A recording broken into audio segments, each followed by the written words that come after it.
بسم اللہ الرحمن الرحیم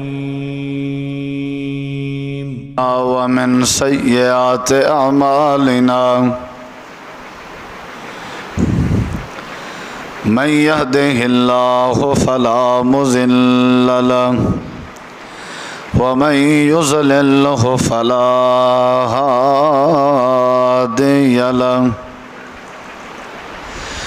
أشهد أن لا إله إلا الله وحده لا شريك له وأشهد أن محمدًا عبده ورسوله صلى الله عليه وسلم. أما بعد فأعوذ بالله من الشيطان الرجيم. بسم الله الرحمن الرحيم. بل تؤثرون الحياة الدنيا والآخرة خير وأبقى. اللهم صل على محمد وعلى آل محمد كما صليت على إبراهيم وعلى آل إبراهيم إنك حميد مجيد.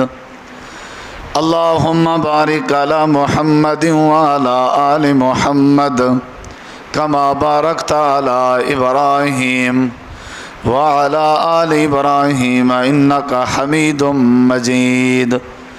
مختصر حمد و صلات اللہ رب العالمین کی ذات اقدس اور جناب پیغمبر صلی اللہ علیہ وسلم کی ذات مقدسہ کے لیے خاص لائق اور زیبا ہیں. قرآن مجید میں اللہ تعالیٰ نے اہل ایمان کو ایک نصیحت فرمائی ہے. وہ یہ ہے کہ تمہیں چاہیے کہ تم دنیا کی زندگی میں رہ کے اپنی آخرت کو ترجیح دیا کرو، دنیا کو ترجیح نہ دیا کرو. جو بندہ دنیا کی زندگی پہ آخرت کی زندگی کو ترجیح دیتا ہے وہ بندہ کامیاب ہو جاتا ہے اور اس کے لیے اللہ تعالیٰ نے جنت بنائی ہے. اور جو دنیا کی زندگی کو ترجیح دیتا ہے آخرت کی زندگی پہ وہ ناکام ہو جاتا ہے. بل تؤثرون الحیات الدنیا والآخرۃ خیر وابقیٰ. اس سے پہلے اگر چند آیات پڑھیں تو اس میں اللہ تعالیٰ نے کامیابی کا ذکر کیا ہے کہ تحقیق وہ بندہ کامیاب ہے جس نے اپنے آپ کو پاک کر لیا. قد افلح من تزکیٰ. نمبر 2 وہ کامیاب ہے جس نے رب تعالیٰ کے نام کا ذکر کیا. نمبر 3 وہ بندہ کامیاب ہے جس نے نماز ادا کی. قد افلح من تزکیٰ وذکر اسم ربہ فصلی. یعنی ایک تزکیہ اپنے دل کے اندر کی صفائی، دوسرا اللہ کے نام کا ذکر اور تیسرا نماز ادا کرنا. اب یہ تینوں چیزوں کے بعد چوتھی چیز جو اللہ نے ذکر کی ہے وہ یہ ہے کہ نماز کے ساتھ ساتھ اللہ تعالیٰ کے ذکر کے ساتھ ساتھ تزکیہ نفس کے ساتھ ساتھ دنیا کی زندگی میں رہ کے تیاری آخرت کی کرنی ہے، ترجیح آخرت کو دینی ہے تو پھر جا کر کے کامیابی ملے گی. اور اگر اس کا مفہوم صحیح سمجھا جائے تو دنیا پہ آخرت کو ترجیح دینے کے بعد ہی نماز کی توفیق نصیب ہوتی ہے. دنیا کی زندگی پہ آخرت کو ترجیح دینے کے بعد ہی اللہ تعالیٰ کا ذکر نصیب ہوتا ہے. جو بندہ آخرت کو ترجیح دیتا ہے اس کا تزکیہ نفس ہوتا ہے. تو صحابہ کرام کی یہ عادت تھی کہ وہ دنیا کی زندگی پہ آخرت کو ترجیح دیا کرتے تھے.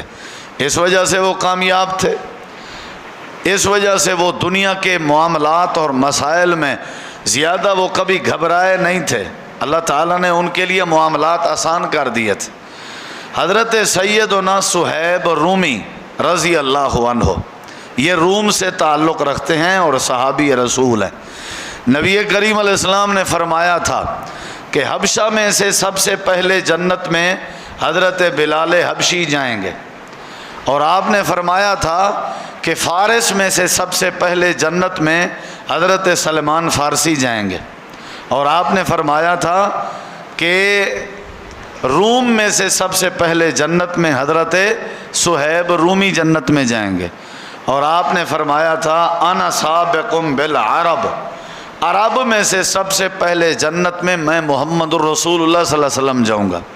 تو یہ جو حضرت صہیب رومی ہیں رضی اللہ عنہ، یہ مکے کے بہت بڑے تاجر تھے، مکے کے بہت بڑے تاجر تھے، کاروبار کرتے تھے، ان کے پاس پیسہ تھا، ان کے پاس بہت زیادہ وسائل تھے۔ نبی علیہ السلام جب مکہ چھوڑ کے مدینہ منورہ تشریف لے گئے، حضرت سیدنا صہیب رومی رضی اللہ عنہ کے دل میں خیال آیا یہاں مکہ میں رہنے کا کوئی فائدہ نہیں، جب جناب رسول کریم علیہ السلام مدینہ میں ہیں تو میرا مکے میں رہنے کا کوئی فائدہ نہیں۔ چنانچہ انہوں نے بھی ہجرت کا ارادہ کر لیا۔ اب وہ ہجرت کے لیے نکلنا ہی چاہ رہے تھے، مکے سے روانہ ہونے والے تھے کہ مکے کے مشرکین نے گھیر لیا، مکے کے کافروں نے گھیرا لیا، اور ساتھ یہ کہا کہ ہم نہیں جانے دیں گے، آپ کا کاروبار مکے میں ہے، آپ کی تجارت مکے میں ہے، لہٰذا ہم آپ کو مکے سے نہیں جانے دیں گے کسی صورت بھی۔ خیر مصلحت کے تحت حضرت سیدنا صہیب رومی رضی اللہ عنہ رک گئے، لیکن سوچا کہ رات کی تاریکی میں نکلوں گا، جب اندھیرا ہوگا تو ان کو کیا پتہ چلے گا۔ وہ جو تھے وہ گھات میں تھے اور اس انتظار میں تھے کہ ہو سکتا ہے وہ رات کو نکلیں، تو حضرت صہیب رضی اللہ عنہ رات کو نکل رہے تھے، انہوں نے پھر گھیرا کیا کہ ہم نہیں نکلنے دیں گے آپ کو۔ بالآخر آپس میں مکالمہ ہوا، گفت و شنید ہوئی، بات ہوئی، مذاکرات ہوئے۔ کیا؟ حضرت سیدنا صہیب رضی اللہ عنہ فرمانے لگے کیا چاہتے ہو بھائی، تم کیسے راضی ہوو گے تم؟ میں نے تو ہر صورت مدینہ جانا ہے۔ انہوں نے آپس میں سوچا ایسی شرط لگاتے ہیں کہ جو حضرت صہیب مان ہی نہ سکیں۔ وہ شرط کیا تھی؟ ایسا کرو جو مکان آپ کا ہے وہ ہمیں دے دو، جو آپ کی سواری ہے وہ بھی ہمیں دے دو، اور جو آپ کا مال و متاع ہے وہ بھی ہمیں دے دو۔ حضرت صہیب تھوڑی دیر تو خاموش ہوئے، پھر آپ نے فرمایا مجھے آپ کی شرطیں منظور ہیں، میرا مکان، میرا پیسہ، یہ لو سواری، جاؤ میرے دروازے کی چوکھٹ کے نیچے مٹی اٹھاؤ گے، وہاں جو ہے وہ چابی بھی ہے اور وہاں درہم دینار بھی ہیں، سارا کچھ دے دیا۔ بغیر سواری کے پیدل مکہ سے چل کے مدینہ جا رہے ہیں تاکہ آخرت صحیح ہو جائے۔ پیسہ، مکان، جائیداد، درہم، دینار، سب چیز لٹا دی۔ اب جا رہے ہیں، سفر کر کے نبی علیہ السلام جب پہنچے تھے مدینہ کے قریب، آپ نے بستی قباء میں قیام فرمایا تھا، اور وہاں آپ نے اسلام کی پہلی مسجد تعمیر کروائی جسے مسجد قباء کہا جاتا ہے۔ یہ اسلام کی پہلی مسجد تھی۔ آپ اس مسجد کے صحن میں بیٹھے ہوئے تھے تو آپ کی اچانک نظر پڑی، حضرت صہیب تشریف لا رہے ہیں۔ نبی کریم علیہ السلام نے دیکھا حضرت صہیب آ رہے ہیں، آپ اٹھے اپنی جگہ سے، آپ اٹھے اور آپ نے استقبال کیا، آپ نے استقبال کیا، رحمت للعالمین نے استقبال کیا۔ حضرت سیدنا صہیب کے قریب گئے، سینے سے لگایا، نبی کریم علیہ السلام کے جب گلے ملے، حضرت صہیب کہنے لگے اللہ کے نبی، مکہ والوں نے بڑی زیادتی کی ہے۔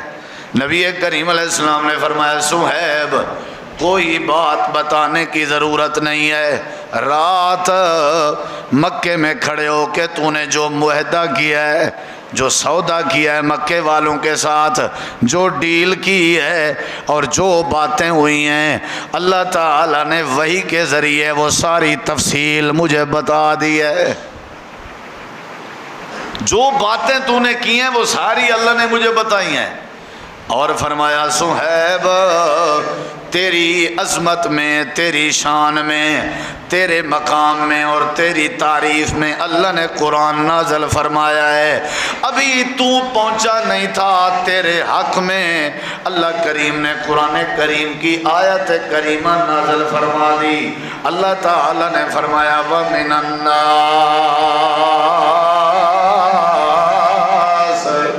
مَن يَشْرِي نفسہ ابتغاء مرضات اللہ واللہ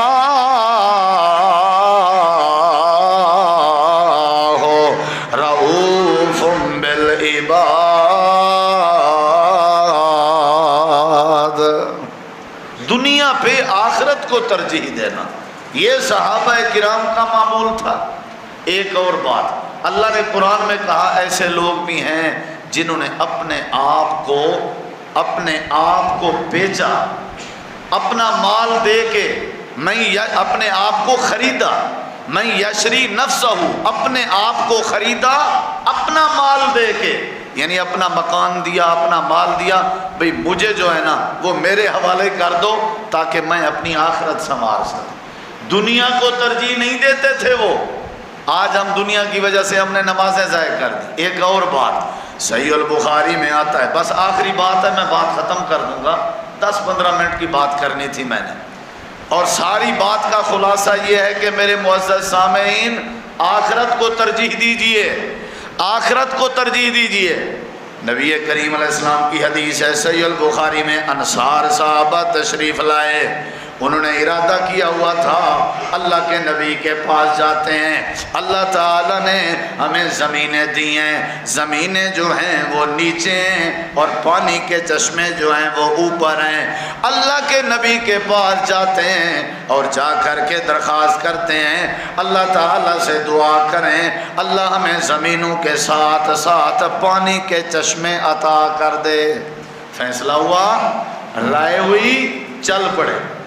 نبی علیہ السلام کے قریب ہی تھے، ابھی پہنچے نہیں تھے، آپ کی نظر پڑی، آپ نے ساتھ بیٹھنے والوں کو فرمایا لگتا ایسے ہے جیسے انصار صحابہ کوئی چیز مانگنے آ رہے ہیں، ان کے کٹھ جوڑ سے پتہ چلتا ہے۔ خیر وہ آ گئے، السلام علیکم، نبی علیہ السلام نے سلام کا جواب دیا، آگے کوئی بات نہیں ہوئی، حوالہ صحیح البخاری، کوئی بات نہیں ہوئی، سلام کر کے وہ بیٹھ گئے۔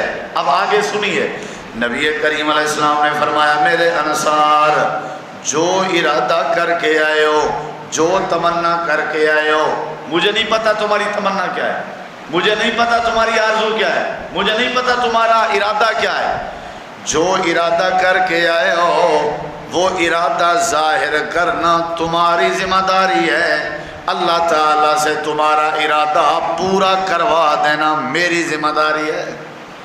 مانگو، کیا مانگنا چاہتے ہو؟ اب نبی پاک کو پتہ بھی نہیں کہ کیا یہ ارادہ لے کے آئے، کتنی بڑی آفر تھی، مانگو جو مانگنا چاہتے ہو۔ اب جب آپ نے اتنی بڑی آفر دی، اتنا بڑا پیکج دیا، ایک صحابی کہنے لگا اللہ کے نبی ہمیں مہلت دیجیے، ہم آپس میں مشورہ کر لیں۔ حالانکہ ان کے آنے سے پتہ چل رہا تھا کہ وہ مشورہ کر کے آئے، ان کے کاٹھ سے پتہ چل رہا تھا وہ مشورہ فائنل کر کے آئے۔ اللہ کے نبی اجازت دیجیے۔ صحابہ کہنے لگے مشورہ تو ہوا ہے نا، پانی کے چشمے چاہیے تھے، پھر کیا؟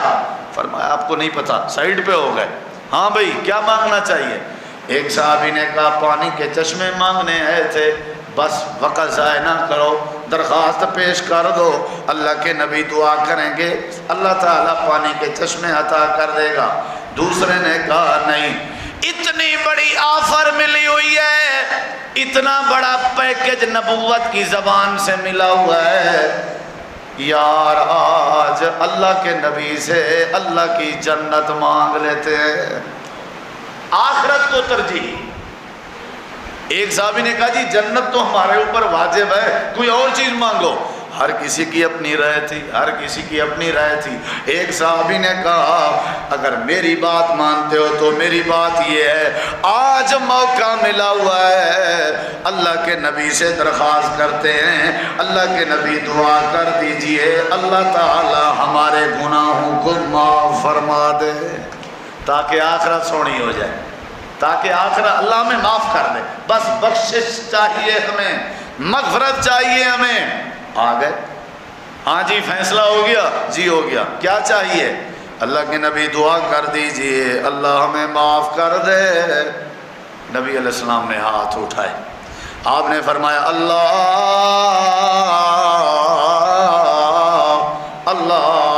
اغفر للانصار، اللہ انصاریوں کو بخش دے۔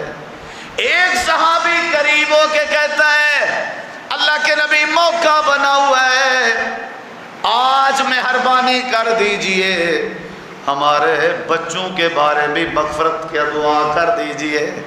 آپ نے فرمایا اللہم اغفر لابناء الانصار، اللہ ان کے بچوں کو بھی معاف کر دے۔ صحابی کہنے لگا اللہ کے نبی دعا کر دیجئے اللہ ہمارے بچوں کے بچوں کو بھی معاف کر دے۔ آپ نے فرمایا ولابناء الانصار، اللہ ان کے بچوں کو معاف کر دے۔ صحابی کہتا ہے اللہ کے نبی دعا کر دیجئے اللہ ہماری عورتوں کو بھی معاف کر دے۔ آپ نے فرمایا ولنساء الانصار، اللہ کے نبی دعا کر دیجئے اللہ ہمارے نوکروں کو بھی معاف کر دے۔ آپ نے فرمایا ولموالی الانصار، اللہم اغفر للانصار ولابناء الانصار ولابناء الانصار ولنساء الانصار ولموالی الانصار۔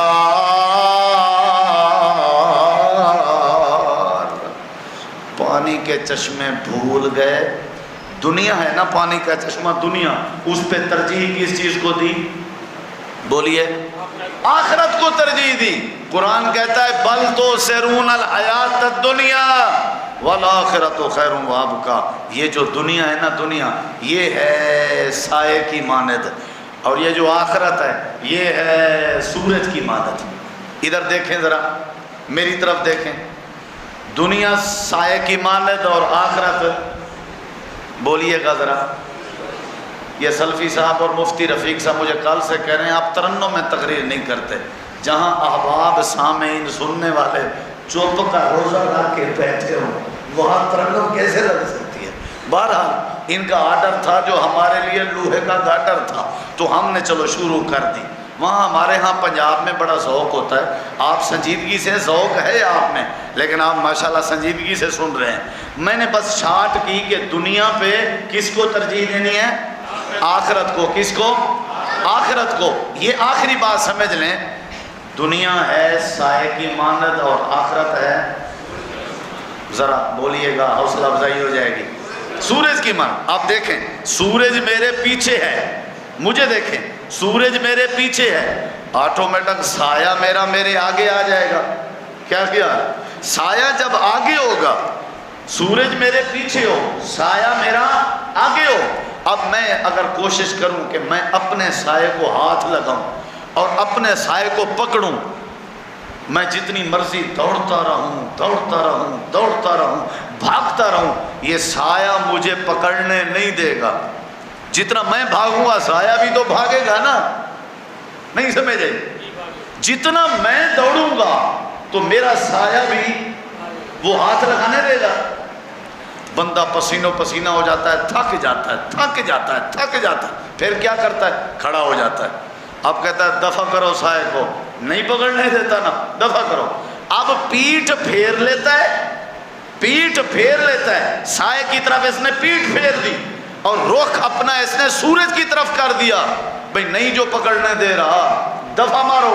اب اس نے ایک قدم بمشکل اٹھایا، سایہ بھی ساتھ ساتھ پیچھے ہاتھ جوڑ کے چل پڑا۔ وہی سایہ جو پہلے ہاتھ نہیں لگانے دے رہا تھا، ایک قدم نہیں اٹھایا اس نے، سورج کی طرف یہ پلٹا، سورج کو اس نے سامنے رکھا، اب یہ ایک قدم اٹھا رہا ہے سایہ بھی ساتھ، پھر ایک قدم اٹھا رہا ہے، اب یہ بھاگ رہا ہے تو سایہ بھی بھاگ رہا ہے۔ دنیا سائے کی مانند ہے اور آخرت سورج کی مانند ہے۔ دنیا کی طرف بھاگو گے دنیا ہاتھ نہیں آئے گی، آخرت کو سامنے رکھ کے بھاگو گے آخرت بھی سنور جائے گی، دنیا بھی ساتھ ساتھ مل جائے گی۔ تو اللہ تعالیٰ سے دعا ہے اللہ ہمیں آخرت کی فکر کرنے کی توفیق دے۔ اللہ نے دنیا تو دینی ہی دینی ہے جو نصیب میں ہے، لیکن دنیا کی آڑ میں آ کے ہمیں اپنی آخرت پر بات نہیں کرنی چاہیے۔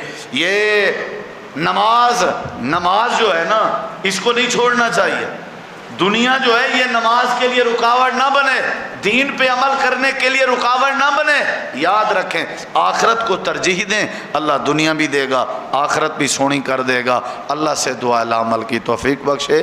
آپ کا یہ نماز کا ذوق، مسجد میں آنے کا ذوق دیکھ کے مجھے بڑی خوشی ہوئی۔ میں خراج تحسین پیش کرتا ہوں، اتنا بڑا اجتماع نماز مغرب میں میرے خیال میں یہ بہت کم مساجد میں دیکھنے کو ملتا ہے۔